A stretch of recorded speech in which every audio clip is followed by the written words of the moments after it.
The haze hit a new all-time high in Singapore today. The Pollutant Standards Index, or PSI, soaring to 371 at 1 p.m. Prime Minister Lee Hsien Loong is calling for calm. He outlined additional measures the government will take to deal with the problem, and these include setting up an Inter-Ministerial Committee and granting medical subsidies to vulnerable groups of people who come down with haze-related ailments. The facts surrounding the haze are tough ones. The forest fires raging in Sumatra are large-scale. Hotspots are scattered all over. And dense haze is dispersed over thousands of square kilometres in the region, with Singapore right in the thick of it. And Prime Minister Lee Hsien Loong cautions it may be some time yet before the nation can breathe easy. It depends on the burning, it depends on the weather, it depends on the wind.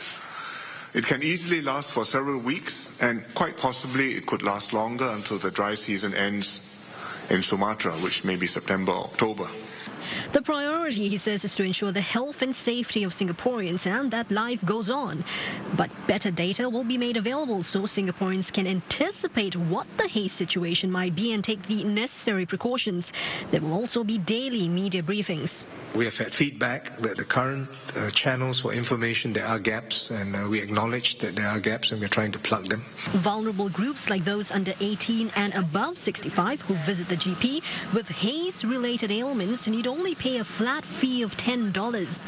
Asked about the possibility of a stop work order here as hazardous haze levels persist, Mr. Lee noted there is no single tipping point. We will have to calibrate our response as we go along. So I can foresee if the haze gets more and more dense, then we will take a gradually escalating series of steps.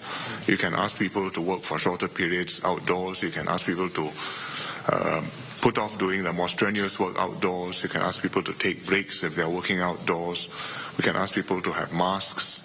We can eventually ask people to say certain categories of work will have to stop. So I don't think there's any hard line where we say everything comes to a stop. Concerns over why Singapore takes a 3-hour average and not hourly to measure pollutants in the air were also addressed. Some have argued that if an hourly PSI reading was taken, then the numbers would be much higher. You have to expect a lot of fluctuation in these levels. But in planning an appropriate response, we cannot be reacting reflexively without thinking, without consideration, without analysing the implications. At the international front, leaders say the focus is to stop the burning at source. Indonesia has accused Singapore companies of being involved in starting the fires, although it's not given any names. Mr. Lee noted that there will be consequences if such companies are identified. Well, I'm in the heart of the city and the skies are grey and I can smell smoke in the air. Now, the last time Singapore experienced haze this bad was in 1997. That was 16 years ago. But even then, it did not reach hazardous levels like this. And for sure, Singaporeans are distressed. They're taking the necessary precautions, staying indoors, and masks are flying off the shelves. And of course, all are hoping for clearer skies ahead.